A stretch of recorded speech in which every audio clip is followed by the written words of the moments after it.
Hello मित्रों, brothers and sister, आप सभी लोगों को नमस्कार, सादर प्रणाम एंड जय हिंद। आपके अपने यूट्यूब चैनल दिल्ली मैथ में हार्दिक स्वागत है, अभिनंदन करते हैं। आज चर्चा का बिंदु है 29 जनवरी यूपी टीजीटी पीजीटी में क्या रिपोर्ट है। चयन बोर्ड ने दिया पक्का संकेत, माध्यमिक शिक्षा सेवा चयन बोर्ड में वेटिंग नियुक्त तुरंत की जाए, वेटिंग नियुक्त प्रधानाचार्य साक्षात्कार। तो मित्रों, आज आप सभी का स्वागत है। शिक्षा संबंधी सभी जानकारी समय समय पर इस चैनल के थ्रू प्रदान की जाती है। आगे यह है कि आप वीडियो को शेयर करें जिससे सभी भाई बहनों को सूचना मिल सके, और जो भी न्यू प्रतियोगी छात्र छात्रा हैं तो चैनल को सब्सक्राइब जरूर कर दे। आज का जो मेन रिपोर्ट है कि वेटिंग लिस्ट का बहुत प्रॉब्लम आ रही है। जिन बच्चों का 1 2 3 4 5 नंबर से रुका हुआ है, उनके मन से पूछो, उनके दिल से पूछो कि कितनी परेशानी की दौर से गुजर रहे हैं, और चयन बोर्ड में सीटें होने के बावजूद भी उनका सिलेक्शन क्यों नहीं हो रहा। आखिरकार वो लोग भी तो पास किए हैं ना। तो मित्रों, वीडियो को पूरा देखिएगा। मैं अभी चर्चा कर रहा हूं वेटिंग की भी। आगे यह है कि जो प्रधानाचार्य साक्षात्कार की बात करें तो प्रयागराज अशासकीय सहायता प्राप्त एडेड माध्यमिक शिक्षा विद्यालयों में प्रधानाचार्य भर्ती 2013 को उत्तर प्रदेश माध्यमिक शिक्षा सेवा चयन बोर्ड 8 साल भर्ती भी नहीं करा सका है। वर्ष 2022 की शुरुआत के साथ ही चयन बोर्ड ने इस भर्ती को पूरा करने की दिशा में प्रयास शुरू किए हैं, लेकिन 3 सप्ताह में आवेदन पत्रों सत्यापन नहीं करा सका है। आगे कि राष्ट्रीय शैक्षिक महासंघ ने एक बैठक कर कहा है कि अगर 27 जनवरी तक साक्षात्कार पत्र नहीं जारी किए जाते तो चयन बोर्ड के समक्ष आमरण अनशन शुरू कर दिया जाएगा। बिल्कुल सही कहा है, क्योंकि ये लोग ऐसे सुन ही नहीं रहे हैं। आगे है शैक्षिक महासंघ उत्तर प्रदेश की बैठक अल्लापुर में रामानंद नगर में, जो कि प्रयागराज में है, ने सोमवार को मनीष त्रिपाठी के संयोजन में हुई। मनीष त्रिपाठी द्वारा हाईकोर्ट में लगाई गई याचिका अवमानना के जवाब में चयन बोर्ड सचिव के 31 जनवरी 2022 तक साक्षात्कार करा लेने का हलफनामा दिया है। तो मित्रों, पूरे प्रयास चल रहा है लोगों के द्वारा, ऐसा नहीं है।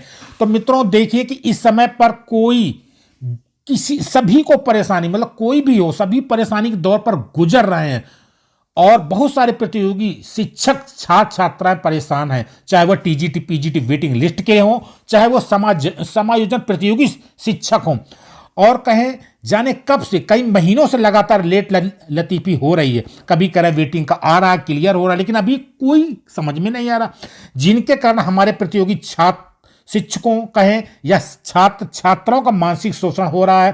तो जो भी हो, माध्यमिक शिक्षा चयन बोर्ड को यथाशीघ्र, मतलब जल्द से जल्द सारी प्रक्रियाओं को पूर्ण करना चाहिए। इस समय सबसे ज्यादा कठिनाई या कहें चुनौती का सामना करना पड़ रहा है तो वेटिंग लिस्ट वाले प्रतियोगी छात्र छात्राओं को है, बहुत ज्यादा ही परेशान है, क्योंकि जिनका 1 2 3 4 5 शुरू का है उनकी हम बात कर रहे हैं। जो ज्यादा वेटिंग है तो अभी टीजीटी पीजीटी का विज्ञापन आएगा, उसमें भी वो लोग भर सकते हैं, लेकिन कम से कम क्लियर तो हो जाए।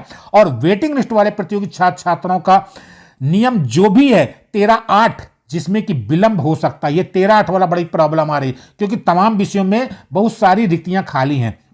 और एक बात यह भी है कि अगर वेटिंग लिस्ट वाले अभ्यर्थियों को काउंसलिंग के थ्रू क्लियर हो या चयन हो तो 101% सभी प्रतियोगी शिक्षकों का चयन पक्का हो जाएगा, जितने भी वेटिंग लिस्ट वाले हैं, अगर काउंसलिंग के थ्रू होता। यानी कि कहिए कि काउंसलिंग के थ्रू, और अगर पुराने नियम से भर्ती संपन्न होती है तो निश्चित रूप से ज्यादा देरी होने की संभावना बन सकती है। तो वेटिंग लिस्ट भी क्लियर होगी तो वेटिंग लिस्ट के लिए एक लेटर जारी किया गया, यानी कि रिक्तियों का ब्यौरा मांगा गया था उच्च अधिकारियों के द्वारा जो चयन बोर्ड में है।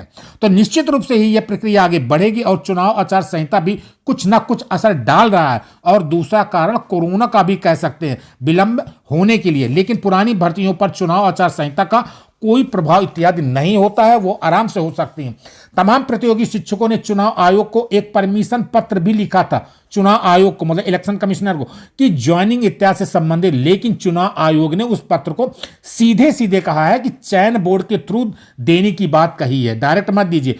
तो अगर चयन बोर्ड आचार संहिता के लिए एक पत्र चुनाव आयोग को देता है और सब ठीक से क्लियर होता है तो यह समझिए कि पहले वाली सभी भर्तियां जो पेंडिंग पड़ी हैं वो सभी क्लियर हो सकती हैं, अगर चयन बोर्ड ये चाह ले तो जो प्रतियोगी शिक्षकों या कहें जो मानसिक या शारीरिक या आर्थिक जो शोषण हो रहा है, जो सामाजिक शोषण हो रहा है, वो जल्द से जल्द समाप्त हो और उनके अंदर एक खुशियां मिले। तो बहुत जल्द ही प्रतियोगी छात्र छात्राओं या कहें शिक्षकों के लिए कार्य करना चाहिए चयन बोर्ड को, जिससे कि सभी प्रतियोगी छात्र छात्राओं को 2022 की जनवरी में ही खुशियां मिल सकें। क्योंकि कहते हैं कि समय जीवन के पथ को किस तरह से मोड़ जाता है, वह सिर्फ बीते हुए लम्हों की यादें छोड़ जाता है। तो पुरानी यादें छोड़ करके नया जो वर्ष 2022 में हमको एक नए सिरे से काम होना चाहिए। अभी तक के लिए इतना ही। धन्यवाद। जय हिंद।